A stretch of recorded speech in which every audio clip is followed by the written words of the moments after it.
Jokowi membahayakan dirinya dan bangsanya. Oleh Adian Radiatus, pemerhati sosial politik.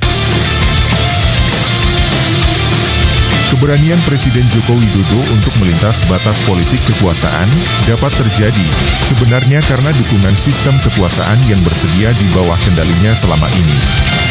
Hal ini merupakan akibat kehendak jalan pintas mencari aman bagi kepentingan pribadi maupun kelompok. Dengan dalih percepatan pembangunan, percepatan penanganan dan pemulihan pandemi, juga atas nama reformasi hukum dan politik, maka bergulirlah semua undang-undang serta izin atas nama kebijakan Presiden berlabel aman terkendali. Namun dalam banyak dampak dan kasus, sesungguhnya kebijakan-kebijakan itu berada di tengah rimba belantara koruptif dan korupsi.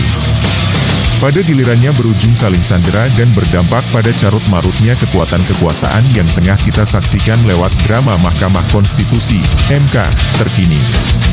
Sangat tragis, justru dikala perjuangan kuat reformasi yang berimplementasi pada amandemen UUD 1945, di mana ternyata dan terbukti hasilnya sangat amat disesalkan, karena muatannya minus karakter dan jiwa kebangsaan yang ditorehkan oleh para pendiri negara ini. Isi di dalam amandemen tersebut lebih banyak muatan dendam politis ketimbang kekuatan ideologis NKRI. Dan semakin menuju ke penghujung kekuasaan Jokowi, semakin nyata implementasi buruknya. Sehingga kembali ke UUD 1945 asli menjadi tugas kewajiban kita semua. Di sisi lain, Jokowi seperti menunjukkan gejala ketagihan berkuasa atau addiction reign supreme. Yakni suatu sindrom psikologis yang tentunya cukup berbahaya, bila mana instrumen demokrasi yaitu partai politik dan lembaga tinggi negara lainnya, justru memberikan akses legalisasi pada cara kekuasaan itu.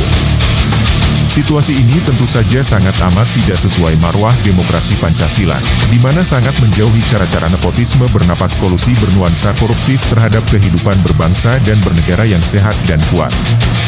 Kini, dengan telah terjadinya perilaku tidak tahu malu dan tidak tahu diri oleh Hakim MK itu, merujuk keterlibatan jajaran keluarga, menjadi catatan yang penuh kontroversi. Dan akibatnya, terganggunya sistem kepercayaan mulia rakyat terhadap individu penguasa serta lembaga hukum tertinggi, yang bertugas menjaga konstitusi bersama. Bagaimanapun, sepak terjang perpolitikan tanah air yang terjadi beberapa tahun terakhir ini, menunjukkan stagnansi kemandirian lembaga negara terhadap pihak istana. Sehingga tentu saja Presiden Jokowi tidak dapat disalahkan sepenuhnya, karena seperti tercatat dalam banyak sejarah kepemimpinan suatu negara. Dan meskipun langkah-langkah yang diperankan Presiden Jokowi demi maksud suksesi kepemimpinan, namun tanpa sadar, situasi yang tercipta selain dapat membahayakan dirinya sendiri, tapi juga bangsanya, bila mana tidak dipulihkan secara rule of the law bagi rasa keadilan rakyat banyak.